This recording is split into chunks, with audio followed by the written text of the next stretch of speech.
It's the onesie again, and you know what that means. My Abominable book club box arrived. Dark Bleatings, everybody. We're going to be unboxing the November Abominable book box, and it's very heavy, I have to say. It must be full of all my hopes and dreams for the future. Real quickly, this is what I'm going to look like for the next few videos, okay? I'm very tired. You might have heard about Storm Bert in the UK. Bert's a dick. Bert is a dickhead, and I live in the area in South Wales that was ravaged by a landslide, and I am fine, and my house was nowhere near where it happened, luckily, but my poor mum and brother had to evacuate their house. They're fine, everyone's fine, there's no casualties as far as I'm aware, and they're okay, and luckily their house wasn't directly in the path that was hit. But a lot of people's lives did get upended this week, and it's been real stressful for everybody. I've got, for anyone who is interested that can offer any help, there is a GoFundMe or a crowdfunder of some description that a local firefighter started just to help the residents that lost the first floors of their homes, basically got flooded, and a lot of people have lost everything, and everyone is still kind of like in hotels, and it's been quite stressful for people.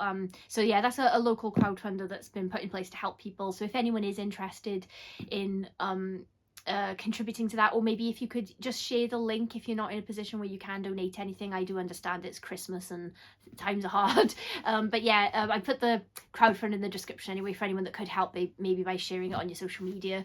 But yes, that's why I probably could have made myself a little bit more presentable and actually put daytime clothes on, but I really love the onesie. It's a comfort to me, and that's so this is how it's going to be. Anyway, shall we get into the box? I'm real excited. I'm real excited. It sounds I've just remembered there's a snack in here. Let's get the scissors. Oh, you're supposed to slice away from yourself, aren't you? Okay, so shall we go with bookmarks first? So first for bookmarks, we've got this cool little one from Flame Tree Press. And this one is marking 60 years of Ramsey Campbell writing in the horror genre, and it's really nice actually. At FantasyCon, oh my god, was that only last month? At FantasyCon last month, Ramsey won what's, I can't remember the name of the award, I'm so sorry, but it's essentially a Lifetime Achievement Award, and it was really heartwarming because he had a standing ovation that lasted forever, and he didn't know he was gonna be winning it. It was a surprise, and it was just like, yeah, it was a very wholesome and lovely moment. And so yeah, celebrating 60 years of Ramsey Campbell, and that is a celebration. I love Ramsey, as you all know. Okay, so this next one, I believe that this is book promo. Let me make sure you can see it. So Helena Goes to Hell Part 2. This time she has a sledgehammer. So is this?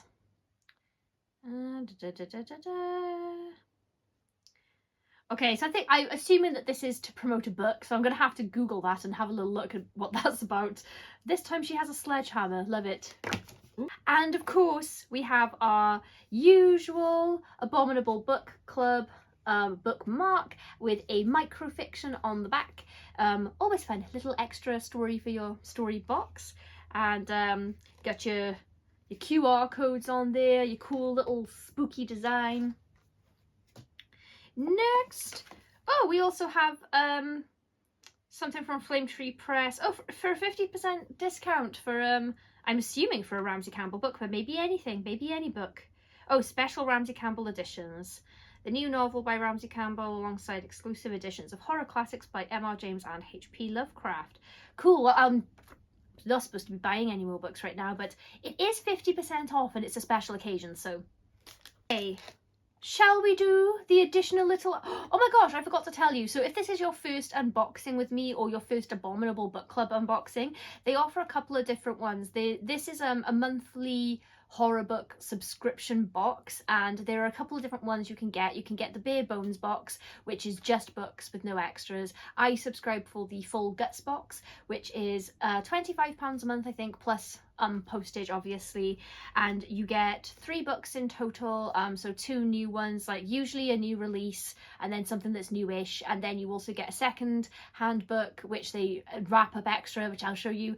That's always my favorite bit of the box. It's always really exciting. You also get a snack, hot drinks, and they put some extra items in there for you as well. So sorry, I forgot to say that at the beginning. Very excited to get into my box, you see. Also, real impressed that it arrived on time yesterday as predicted, because with all the flooding and everything, I wasn't expecting to get any parcels. So yeah, so the so the first thing I've seen here is a sticker. I believe that that's from The Fly, good old Jeff Goldblum, and it says Hook Tour. Actually, I really like that lady.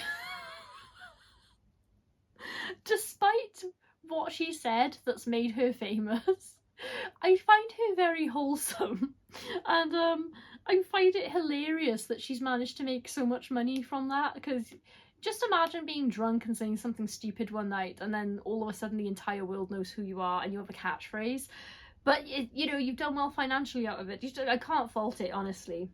So that's pretty fitting. That's quite funny. Okay, next.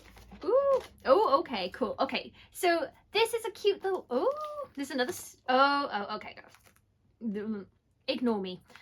Okay, next we have this cute little picture. I'm sorry if the light's reflecting on this. I can't actually see what's on my screen right now, but it's a little ghosty reading a book in a comfy armchair with a lamp. Well, that is perfect. Ghost reading ghost stories. Oh, I love that. Okay, before we go to the books, let's go to the hot drinks.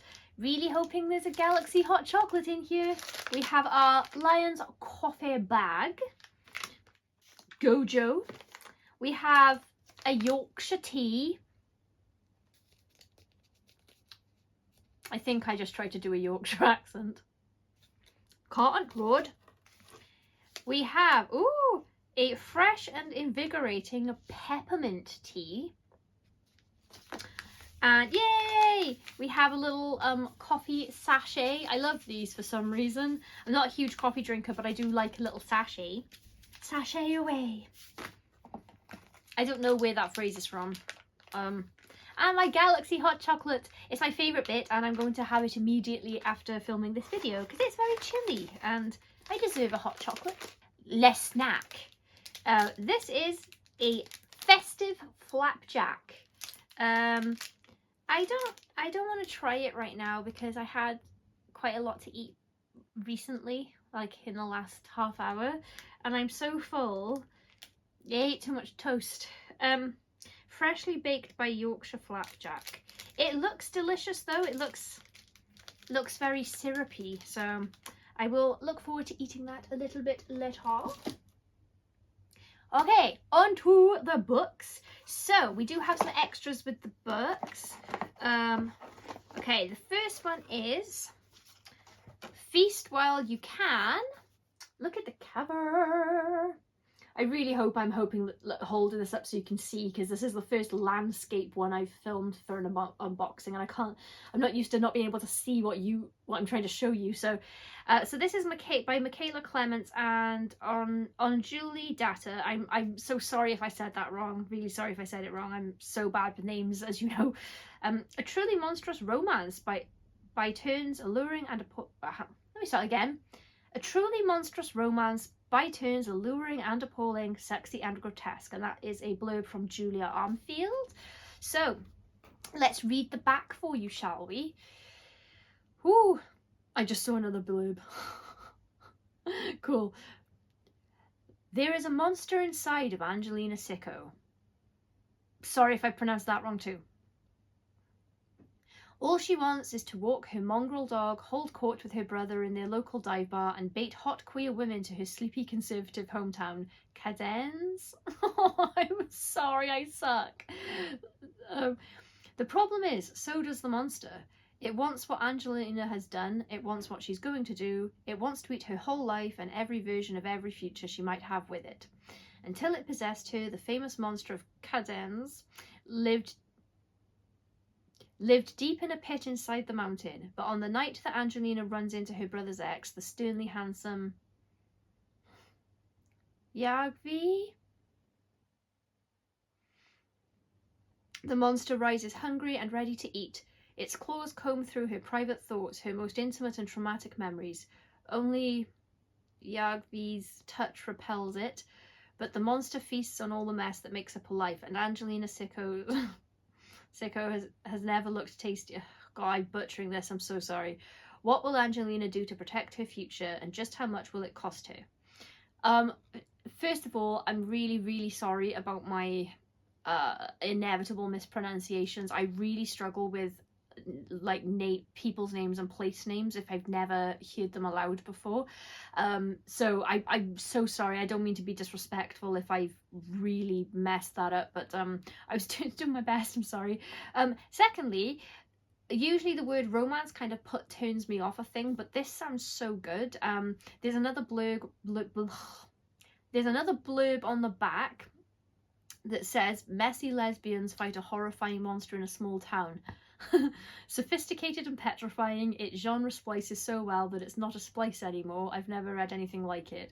So that really sounds right up my street, because I'm reading a lot of short stories at the moment at Flame Tree Press. In fact, I'm reading one of their anthologies and a few more, and the stories that I've been really enjoying are the ones that are just a complete surprise to me. Like, I've never read anything like this before. It's just not a phrase that I get to say very often, so that sounds amazing. And I'm probably going to read that over Christmas, because I'm doing really well making my way through my request TBR right now. Okay, and we also got a note from the authors with the book, so that's really cool. I love that. Editing Kaylee popping in to say please feel free to creatively insult my hair in the comments. Alright, next we also, to accompany us, have a signed book plate from the author and a note to the reader from the author. And the author is Tom Carlyle, and the book is Marginal, and I'm obsessed with that cover. Is this a Titan book? This has to be. Yeah, I knew it. I love Titan. What was this one? Simon & Schuster. Yeah, that's one of the most alluring covers I've seen in a while. I absolutely love it. That's so cool. Okay, so, I mean, I would probably pick this up on cover alone, because I do judge books by their covers sometimes. But let's have a little look at the synopsis. When Rob receives a call in the middle of the night, he knows it must be bad news, but he isn't prepared for what he hears. His brother Marcus has died in Scotland at the Systematics compound where they spent their childhood. The place Rob managed to escape with his sanity barely intact, the place that hollowed out his family. Rob is determined to go north to the compound to see Marcus laid to rest, and more importantly, to get to the bottom of what killed him. Because Rob has been waiting for the Systematics to make a mistake. Because Rob has been waiting for the Systematics to make a mistake, waiting for the charismatic leader Bjorn Thrissell to show his true colours so that Rob can make their crimes public. But when Rob arrives at the compound with an eager podcaster, Lucy, in tow, they discover a group of people coming apart at the seams.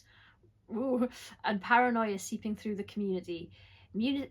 Mutiny is in the air, and worse, there is something lurking under the surface, something monstrous and murderous, something that has been biding its time. In the margins. Trapped and isolated, Rob and Lucy are going to have to put their trust in the community they have come to ruin if any of them are going to have any hope of survival. Well. I'm intrigued. And I don't think that I've read anything from Tom Carlyle before, so... what do I read first? I'm actually making it a bit of a thing for December because... as I said, I am making my way very steadily now through all of my pending review requests. So I've read quite a big chunk of the physicals, quite a big chunk of my ebooks, and the reviews are all being scheduled and put up in advance and everything. But I did think through December that I really wanted to go ahead and just read all of the books from Abominable that I haven't got around to yet, because I loved Black Sheep so much, and The Salt Grows Heavy, is that what that one was called? But through December, I did want to catch up on all of the Abominable Book Club books that I haven't read yet, because I have a growing stack of them now. So I've been like getting these books every month and then not reading them. But I'm going to treat myself through December to just reading things that are on my personal TBR. And I really loved Black Sheep by Rachel Harrison that I got through Abominable, and also The Salt Grows Heavy I think I got by Cassandra Core as well through Abominable. So their track record for books that I've loved that I have actually bothered to read has been really good. So yeah, I'm gonna get to that as soon as I can, I think. And finally we have the secondhand book, and this feels like a hardback. So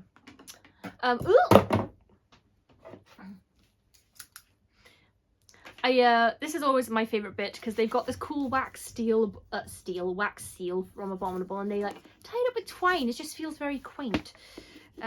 Right. Shall we guess? I always guess that it's going to be Stephen King, Dean Koontz, but I've been pleasantly surprised by some M.R. James and some other authors. Graham Masterton, I've had a couple of. Ooh! I have The Girl on the Train by Paula Hawkins. I think I watched the film of this and quite liked it, but I don't really remember because it was quite some time ago now. So this was actually on my wish list, I think, and it's just not the kind of thing I would normally pick up. Oh, there's a blurb by Stephen King on the back, and some other people as well, some other authors. So yeah, to everyone else in this carriage, I must look normal. I'm doing exactly what they do, commuting to work, making appointments, ticking things off lists. Just goes to show. Just goes to show what? Okay, cool. So I am pleasantly surprised. I thought that, I always guess that it's going to be Stephen King or Dean Koontz, only because they've got such huge back catalogues of work that they're easier to find secondhand than a lot of other authors. But yes, you kind of find those books a little more frequently. But yeah, I'm pretty pleased with this one. So, come to the end of the box now. And that's a sad time for me. Once again, the link for the... Sorry, that's my cat going up a ladder. Once again, if you are able to share the post about the crowdfunder for the disaster that unfolded in my local area, I'd be really, really grateful if you could just help spread the word on that. Have you subscribed? You haven't, have you? If you don't subscribe, I'm going to eat Kaylee's eyeballs.